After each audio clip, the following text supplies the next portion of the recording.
Hey guys, welcome to another episode of Raising the Standard. We are in the first week. We're about to go into the first week at the time I'm recording this of February 2023. This is a significant week. You may be wondering why. It's because February 2nd is the day that the majority of people will give up on their New Year's resolutions. How about you? Did you set a goal for this year? Do you have a vision for 2023? Or do you have a vision for your life and you're looking forward to moving it forward this year in a new dimension, in a new way? Are you sticking with it? The data tells us most people are giving up on Thursday of this week. So what is stopping people from moving forward? Why are they giving up this year? I'm sure there's a host of reasons. And if you're looking for excuses, I'm sure you can find many. But one of the biggest ones that we will hear people say is that they simply don't have enough time. In today's show, I am going to totally annihilate that excuse and show you from the data why that is totally false. And by the end of this episode, I will warn you, if you want to use that excuse, you will not be able to anymore, because when we look at the hours in the year, in the day, in the week, and how that all combines and what you actually choose to do with those hours, you won't have much of an excuse left. However, that is not only the main thing I want to talk about on today's episode. The main point, the bomb I want to drop on you, is giving you a secret that I found in the life of Jesus, and it is recorded during his teenage years. Guys, I'm about to unveil this to you right now. Let's get into it.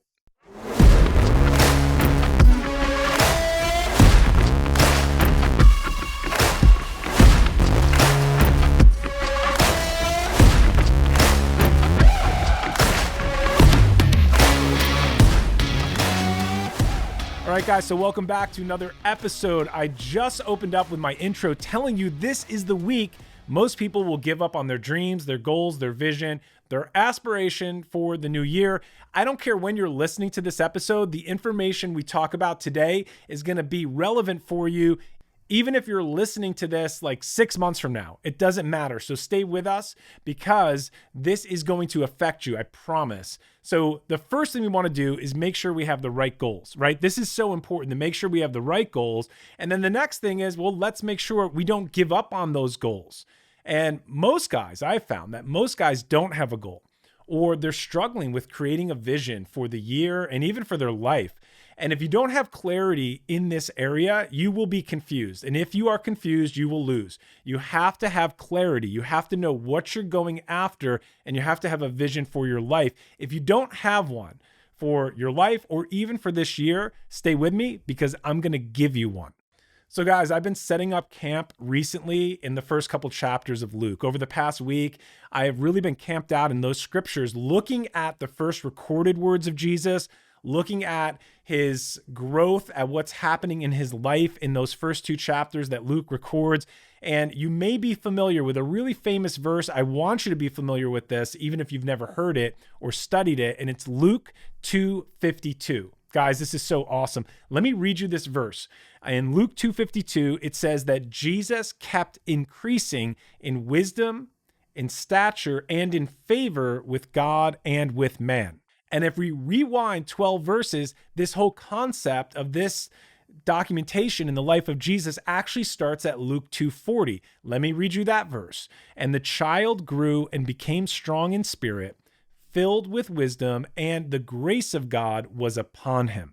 So guys, it's easy to read this and see it as just a passive statement, that all the words are passive, and it paints this picture of unaimed, unconscious experience of growth and development. Like it just happened, just like you feed a baby. You feed it and it grows and it just turns into this teenager, this adolescent, and then eventually into adulthood, because it's just the natural progression of growth. And that's pretty much what we read here. It's almost recorded as if he grew. It's all experience. It's just all his experience. And we don't really see achievement in this verse. It's like, hey, this was going to naturally happen. This is Jesus's natural rate of growth. And it just happened as this natural course in life that this happens.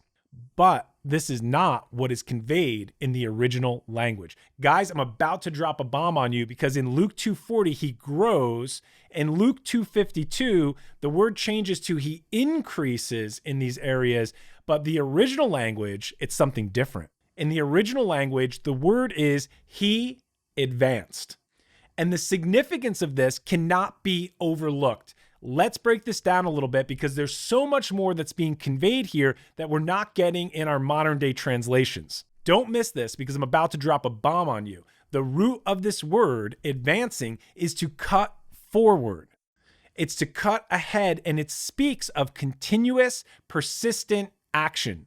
It speaks of a goal to be reached with obstacles and barriers in the way that must be overcome. This is not just a passive rate of growth. Oh, it was going to happen. It's just going to happen and things are going to open up and everything just grows. No, we see here that Luke is conveying that Jesus cut a path forward. And it speaks of his determination and this unceasing effort, which is wrapped up within this word advance. Jesus saw what he needed and he went after it. He cut his way forward and he forged ahead. And there was a lot of cutting to do. Jesus had to cut through the traditions of men. He had to overcome and cut through prejudices and long-held religious beliefs. He had to cut through misunderstandings, and he had to cut through cultural customs, among many other things that Jesus encountered in his life and in his ministry. Jesus has a single-eye vision, and he is relentlessly focused on executing the will of his Father in obedient action, reflected in his character, his conduct, and his behavior.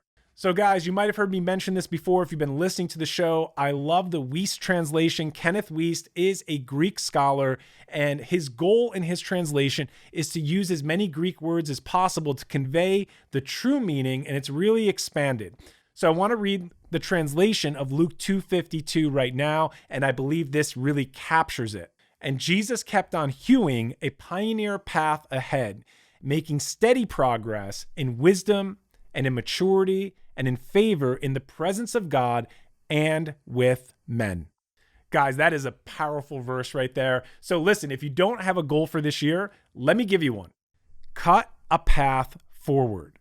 Stop being passive. Stop being casual, because we see in the life of Jesus that he advances, he occupies, and there's a forging ahead. There's a pushing. There's a time where he's using effort and he's unceasing and unrelenting in his approach to the obedience of his Father's will in his life. So Jesus cut a path and he increased and advanced in multiple areas. Let's take a look at just a few. He increased in his body, his physical capacity. He advanced in his mental state, his cognitive focus and faculties. He grew in wisdom, which is also available to us. It's that supernatural discernment, the difference between mere mental knowledge and supernatural wisdom, which is the mind of God. We also see that he grows in favor with God, but he also grows in favor with man. We could all use that as we're advancing in our kingdom assignments right now. And lastly, I want to point out that he did all of this, recorded in Luke 2:40, in God's grace. Okay, so let's get really practical right now and ask a few questions that we should all be asking. What does this look like? What is in my plan? How do I come up with this plan? What's it supposed to look like? And how much time is this going to take? What's my schedule look like? We talked about we're all busy at the beginning of the episode. So how much time does it take to invest to be the man God called me to be? I will answer all of these, but first, let's stop saying I don't have enough time. I'm going to share some stats with you. I got it from an article written by Laura Vanderkam. And in this article, there's a lot of data here. And I want to take 1 minute to just break this down for you, because this will annihilate every excuse that you have that says I don't have enough time. I can't do it. I get it. We're all busy. I am working a full-time job. I have extracurricular activities. I'm recording this podcast. I coach my daughter's basketball team. I help my wife's business. I have a lot on my plate, and I know you do also. But besides all that, we can no longer say we don't have enough time. It's rather, where are you putting in the time? So let's look really quickly at the stats. There are 24 hours in a day. There is 168 hours in a week. And if you add it all up, it's 8,760 hours per year. Now listen, you're going to spend 2,920 hours of that sleeping, if you sleep 8 hours a night. So let's just call it 8 hours on average. Then you're going to work 40 hours a week for most people. And then on top of that, you're going to have some stuff you have to do, caregiving, parenting. And when we take all that out, you will be left with 1,000 to 2,000 discretionary hours per year.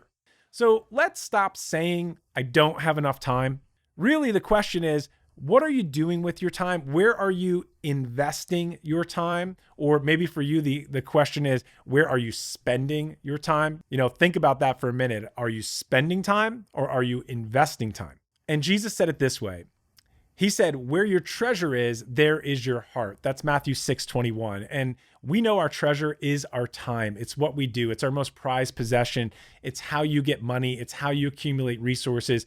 How you invest your time is the greatest reflection on your priorities. So back to these questions of how do I start? What do I do? What does it look like? And how much time will it take?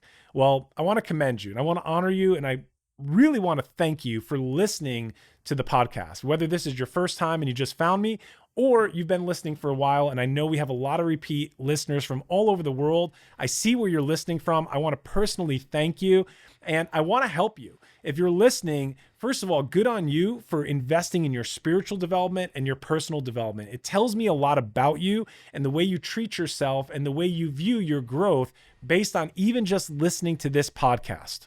So keep listening, leave a review, give me some feedback. All of that really helps. And most of all, I'm just really honored that you're here.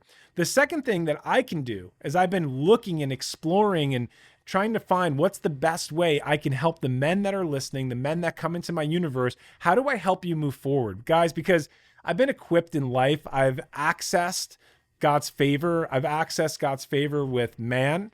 It's opened doors for me. It put me in the right rooms. There's been an anointing on my life. Not that I'm special at all, but I've learned how to cooperate. I've learned how to partner with God, and I'm still learning how to do this. I have not reached the pinnacle of God's life for me. None of us have, and I'm on this journey right there with you. But along the way, I've picked up some keys. So what I've done is I've created an email experience that I want to invite you into. It's the best way, besides listening to the podcast, that I can be singular in my focus and help you move from point A to point B in your growth. And it doesn't matter how long you've been a Christian. I have guys that are newer to the faith that are going through the Unfair Advantage email challenge and they're getting blown away. And I have guys that are very mature in their faith. They're friends of mine that have been in Christianity. They've been walking as a kingdom man for a number of years, and they are giving me phenomenal feedback because when you speak truth in your situation, it's going to impact you. Jesus's words are spirit and they're life. So I want to expose you. I want to give you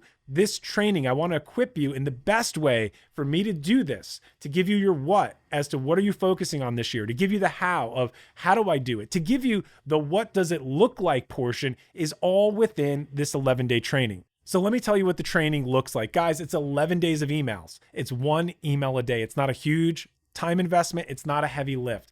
Over the course of those 11 days, I will train you. There are some video modules in there. I just got done telling you, you have 1,000 hours minimum this year. You have 1,000 hours that you get to decide how you're going to spend that. Well, I want to invite you to take this training. Think about 5 to 10 minutes a day to read an email in the morning. And I added up all the virtual training that's within the 11 days, and it's delivered and dripped over the course of this little over a week or so. And it's less than 60 minutes. In fact, I think it's around 50 minutes. So this is less than an hour I'm asking you to commit to if you want to move forward, if you're serious about accessing your potential, and if you're serious about understanding God's favor for your life and how do you walk in it to step into your territory, your promised land, because I believe there's a mountain with your name on it and we need to be trained. We need to be shown how to walk in this. And guys, this is the culmination of many years of training and mentorship and fathering that I've had in my life that I want to package up and give it to you. And I don't want to charge you a dime for it because I feel it's a mission for me that I need to impart it and equip you with this knowledge and with this training. If that's you, click the link under this video. If you're listening to the podcast, the link will be in the description. It's called the Unfair Advantage Email Challenge. Sign up for it right now. So guys, as we close out this episode, I'm going to leave you with just these questions.